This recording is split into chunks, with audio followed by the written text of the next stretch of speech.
inverse Laplace transform. So to find the solution of the differential equation, we'll first apply the Laplace transform to the differential equation. Then we will find out corresponding inverse Laplace transform so that we can have the solution. So inverse Laplace transform will be useful as an application part. Whenever we apply the Laplace transform, corresponding to find out the original function will need inverse Laplace transform also.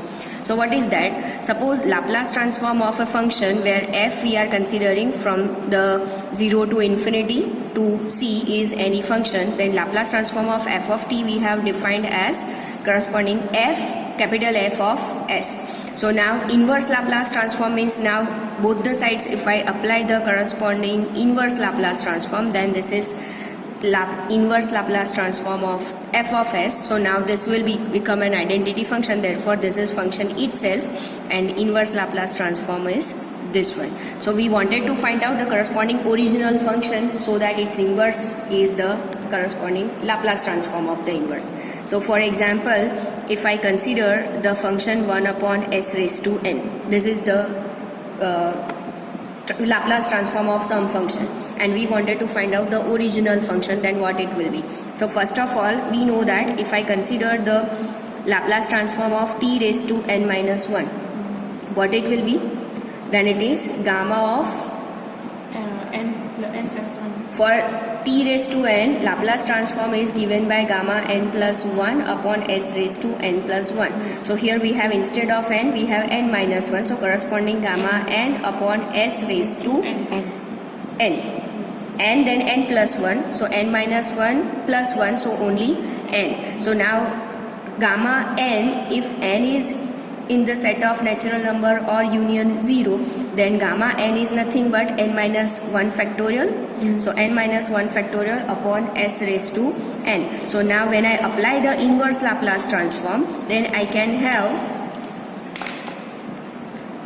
inverse Laplace transform. If I apply both the sides, then t raised to n minus 1 upon n minus 1 factorial will be inverse Laplace transform of 1 upon s raised to n. So inverse Laplace transform of 1 upon s raised to n is t raised to n minus 1 upon n minus 1 factorial, right? So whatever we are given, then we have to find out the corresponding inverse Laplace transform so that we can have the original function. So suppose now I wanted to find out, second example if I consider, then 1 upon s minus a raised to n. Yesterday we have considered the shifting property, that e raised to at f of t if we have, then its Laplace transform is given by f of s minus a, right? Okay, so s minus a we have and raised to n. That means now it is a combination of e raised to at because of s minus a factor and t raised to n, right? So inverse Laplace transform of 1 upon s minus a raised to n if I wanted to consider, then first of all it will be e raised to at by shifting property. So now the remaining quantity is 1 upon s raised to n, and for s raised to n you have already find out that it is Laplace transform of t raised to n minus 1 upon n minus 1 factorial. Are you getting? So wherever s minus a occurs, so it will be corresponding shifting property you have to use. Then we have s upon s square plus a square. Yesterday we have seen. Let us list out all the Laplace transform and corresponding inverse Laplace transform.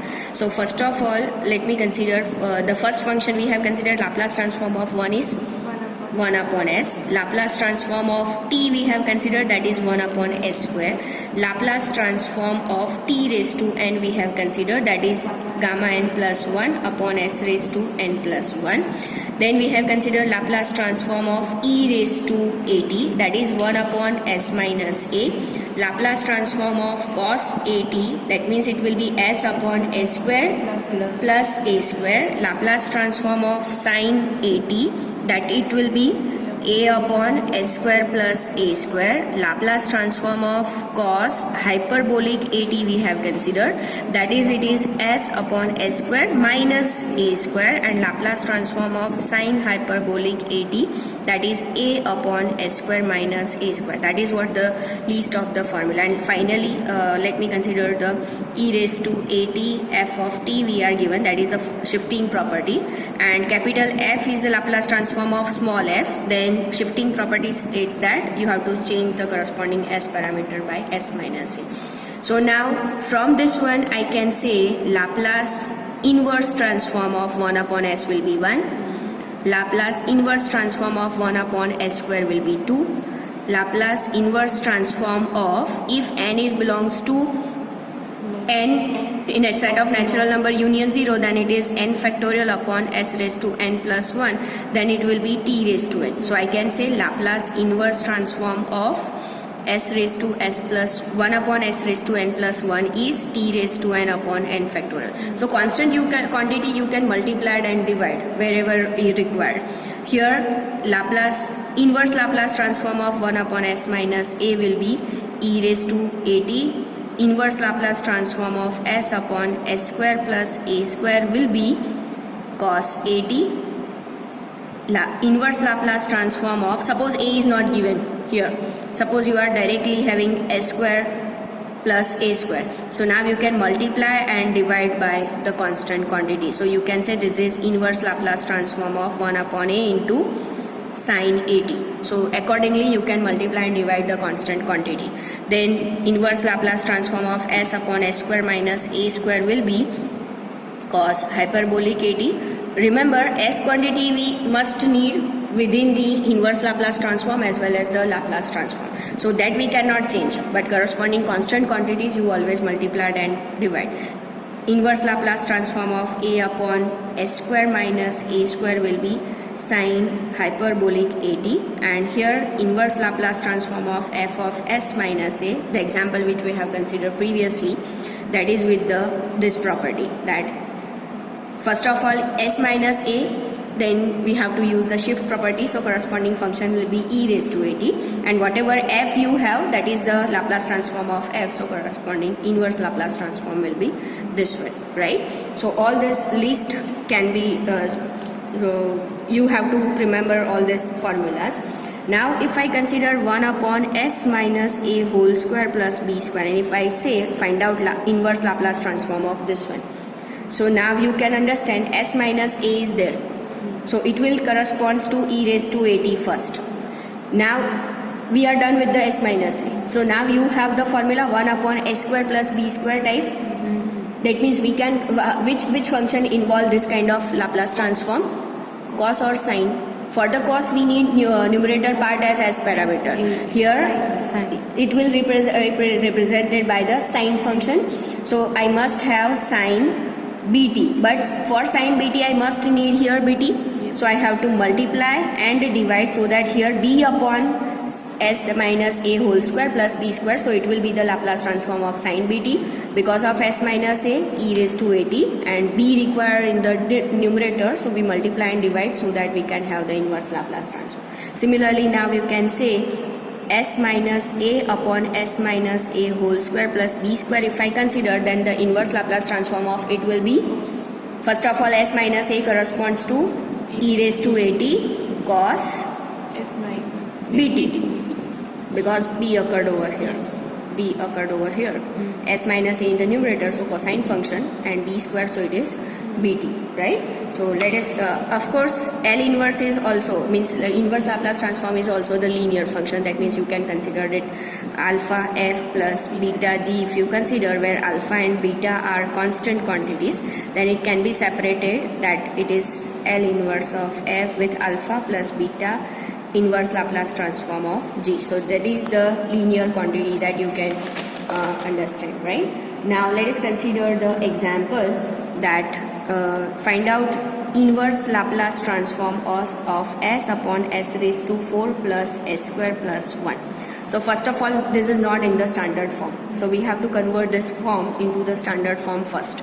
So you know that wherever in the denominator polynomial occur, at that particular time cosine or sine function will be involved, yeah, right? So let us consider first this argument of inverse Laplace transform, that it is s upon s square plus 1.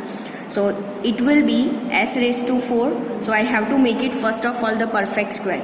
So I can consider plus 2s square plus 1, so that this is s square plus 1 whole square, and now I need 2s s square as this one, but I have added 2s square over here, so I have to subtract s square for that also. So that one can be considered as s square plus 1 whole square minus s square. Yes, or I can write this in this way.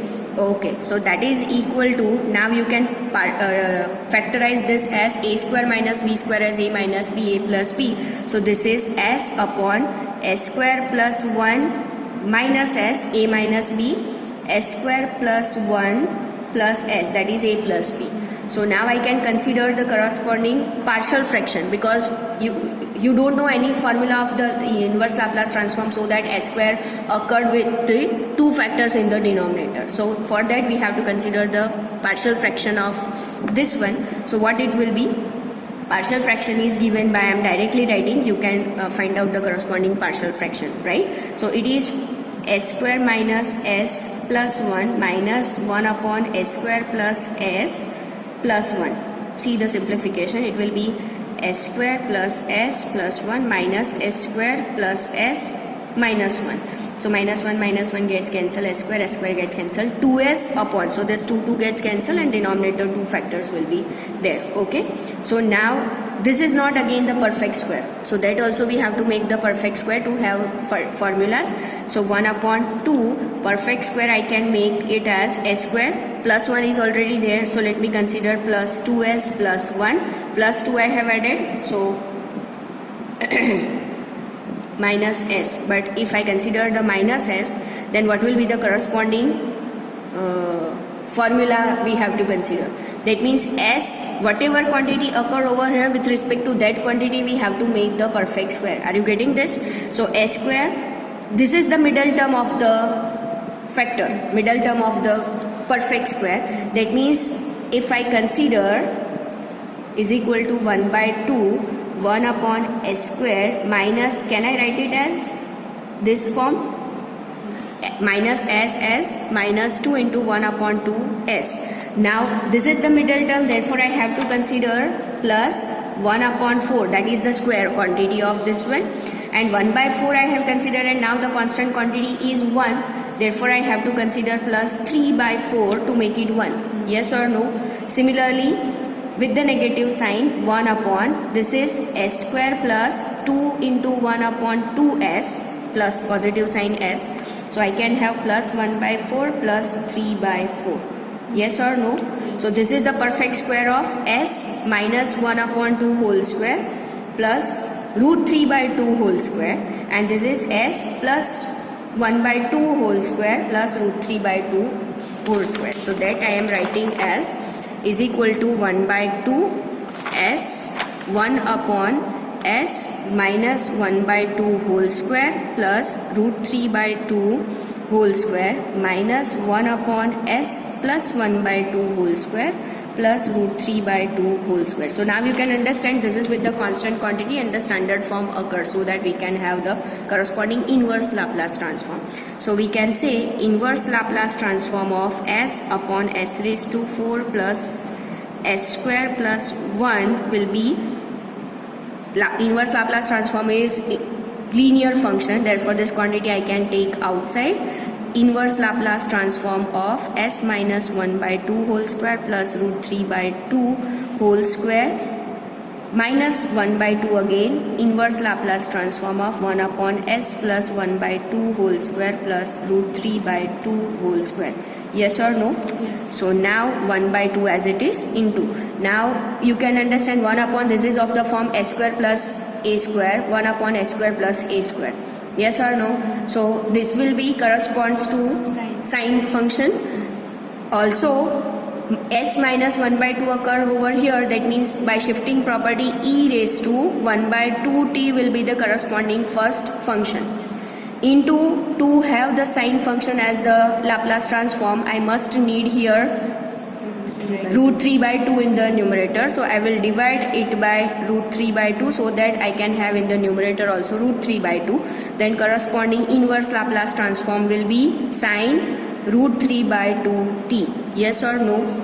This 2 gets cancelled. Minus 1 by 2, again this is s plus 1 by 2. That means I can consider s minus of minus 1 by 2. So this corresponds to e raised to minus 1 by 2t into again sine root 3 by 2t, and I have to divide it by root 3 by 2 so that in the numerator also root 3 by 2 occur, right? So this 2 also gets cancelled.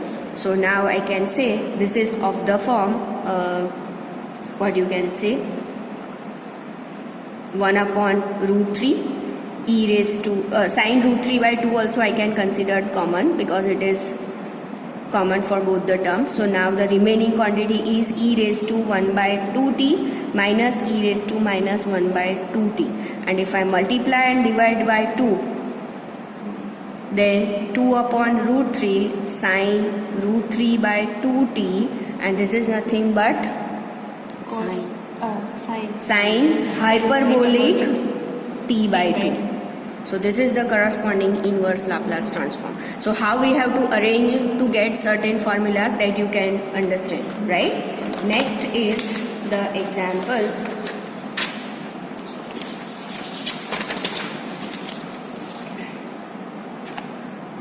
Next example, if I consider f of t is equal to